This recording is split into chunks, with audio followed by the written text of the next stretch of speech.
Hello investor, welcome है आपका एक नई वीडियो में। और आज मैं आपके लिए एक शानदार न्यूज लेके आया हूँ। अगर आप वीडियो पर नए आए हो तो चैनल को सब्सक्राइब कर लीजिए, वीडियो को लाइक जरूर कर दीजिए। तो न्यूज ये है कि मुथूट फिनकॉर्प 3,000 करोड़ का आईपीओ लाएगी।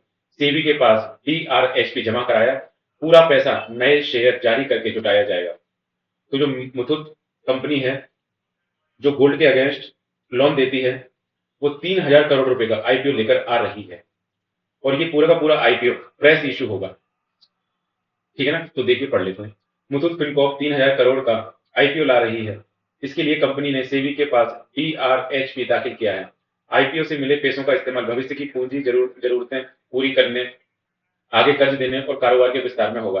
कंपनी की ओर से बुधवार को जमा कराए गए ड्राफ्ट पेपर्स के मुताबिक यह आईपीओ पूरी तरह से फ्रेश इश्यू होगा, यानी इसमें नए शेयर जारी किए जाएंगे। इसमें ऑफर फॉर सेल नहीं है, यानी कोई भी इन्वेस्टर अपने शेयर नहीं बेच रहा है। 139 साल पुराना ग्रुप, गोल्ड लोन मुख्य बिजनेस। मुथूट फिनकॉर्प मुथूट पप्पाचंद ग्रुप का हिस्सा है। इसकी शुरुआत 1887 में हुई थी। कंपनी मुख्य रूप से गोल्ड लोन सेगमेंट में काम करती है। पिछले 2 दशकों से ज्यादा समय में कंपनी इस बिजनेस में है। गोल्ड लोन के अलावा यह company business loan, loan against property, supply chain financing, digital loan, micro finance और हाउसिंग लोन भी देती है।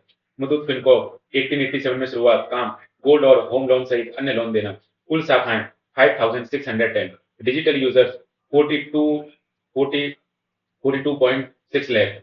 कंपनी का मुनाफा 3 गुना बढ़कर 1,847 करोड़ हुआ। कंसोलिडेट प्रॉफिट फाइनेंशियल ईयर 2026 में कंपनी का मुनाफा 3 गुना बढ़कर 1,848 करोड़ रहा, जो पिछले वित्त वर्ष फाइनेंशियल ईयर 2025 में 607 करोड़ रुपए था। रेवेन्यू कमाई ऑपरेशन से मिलने वाला कंसोलिडेटेड रेवेन्यू 11,203 करोड़ रुपए हो गया है, जो पिछले वित्त वर्ष में 8,497 करोड़ था। नॉलेज बॉक्स, फ्रेश इश्यू और ओएफएस में क्या अंतर होता है? फ्रेश इश्यू, कंपनी नई शेयर जारी करती है, इससे मिलने वाला पूरा पैसा कंपनी के पास जाता है, जिसका इस्तेमाल कर्ज चुकाने या बिजनेस बढ़ाने में होता है। ऑफर फॉर सेल, पुराने प्रमोटर से इन्वेस्टर अपने शेयर बेचते हैं, इसका पैसा कंपनी को ना मिलकर सीधे शेयर बेचने वाले इन्वेस्टर के पास जाता है। तो ये बहुत ही अच्छी न्यूज है, ठीक है ना। तो एक अच्छा आईपीओ आ रहा है, काफी बड़ा आईपीओ है। अब देख लिए अगली news. Tata motor passenger vehicle का मुनाफा 80% गिरा, पहली तिमाही में 775 करोड़ रहा। वजह जगुआर लैंड रोवर की सप्लाई में रुकावट। ठीक है ना। तो भाई 80% इसका मुनाफा गिर गया है। जेएलआर का मुनाफा 73% घटा, रेवेन्यू 10% कम हुआ। सेरा को मिला बेहतर रिस्पॉन्स। नॉलेज बॉक्स, क्या होता है इबिटा और ईपीएस? इबिटा इसका मतलब है interest earning before interest, tax, depreciation and amortisation. यह कंपनी की कुल कमाई और उसके मुख्य बिजनेस ऑपरेशन से मिलने वाला शुद्ध मुनाफे को बिना टैक्स और ब्याज काटे नापने का तरीका है। ईपीएस इसका मतलब है कंपनी को हुए कुल शुद्ध मुनाफे में प्रति शेयर, एक शेयर पर कितना फायदा हुआ। यह शेयर होल्डर के लिए कंपनी की क्षमता को दिखाता है। अगली न्यूज। बॉम्बे हाईकोर्ट ने कहा, विजय माल्या एसबीआई विवाद खत्म करें, इससे देश की अर्थव्यवस्था पर बुरा असर पड़ रहा। ईडी से कंपनियों का ब्यौरा मांगा। तो भाई ये है विजय माल्या केस में अब तक क्या क्या हुआ। मार्च 2016 माल्या यूके भागा। जनवरी 2019 भगोड़ा आर्थिक अपराधी घोषित। 2020 पीएमएलए कोर्ट के एसेट्स हैंडओवर आदेश के खिलाफ हाईकोर्ट में याचिका। फरवरी 2026 हाईकोर्ट का आदेश, पहले भारत लौटो फिर राहत मिलेगी। मौजूदा स्थिति, हाईकोर्ट ने कहा विवाद खत्म कर आगे बढ़े। तो ये है, आप जानते ही होंगे विजय माल्या का। अगला, टाटा सन्स में चंद्रशेखर की जगह जगह ले सकते हैं नरेंद्र। चेयरमैन की रेस में टाटा स्टील के एमडी सबसे आगे। सिलेक्शन कमेटी बनाने की प्रक्रिया शुरू। तो अगली न्यूज ये है। अगली न्यूज देखिए।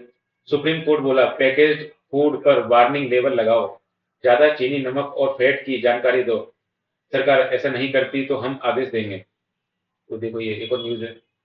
फ्रंट ऑफ पैक लेवलिंग क्या बताती है? चिप्स पोटैटो हेल्थ वार्निंग, ये सब कुछ है। ठीक है, ये चीजें हैं, पढ़ लीजिए। अगली न्यूज। तो अगली न्यूज है, आज की न्यूज है। चांदी 3,414 रुपए गिरकर 2,34,000 लाख किलो पर आई। सोना 997 सस्ता होकर 1.52 लाख का 10 ग्राम हो कैरेट के हिसाब से देखें तो ये है आज का भाव, देख लीजिए। इस साल सोने चांदी में अब तेजी आ रही। ज्वेलर से सोना खरीदते समय इन दो बातों का ध्यान रखें, सर्टिफाइड गोल्ड ही खरीदें। अगला, सेंसेक्स 114 अंक बढ़कर 78,080 रुपए पर बंद, निफ्टी 40 अंक नीचे 24,396 पर आया। बैंकिंग और मेटल शेयर्स में ज्यादा बिकवाली रही। ये देखिए।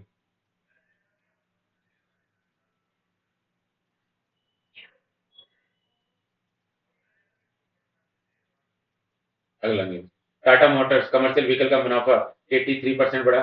पहली तिमाही में 2560 करोड़ का प्रॉफिट, रेवेन्यू 19% बढ़कर 20,667 करोड़ पहुंचा। तो भाई कमर्शियल व्हीकल में तो टाटा बहुत कमाल कर रही है। ये देख लीजिए, शेयर 2% चढ़कर 457 पर पहुंचा। इसका शेयर आप खरीद सकते हो, बहुत ही अच्छा है। ये देख लीजिए, ठीक है ना। तो आज के लिए इतना ही, मिलते हैं फिर अगली न्यूज में। चैनल को सब्सक्राइब कर लीजिए।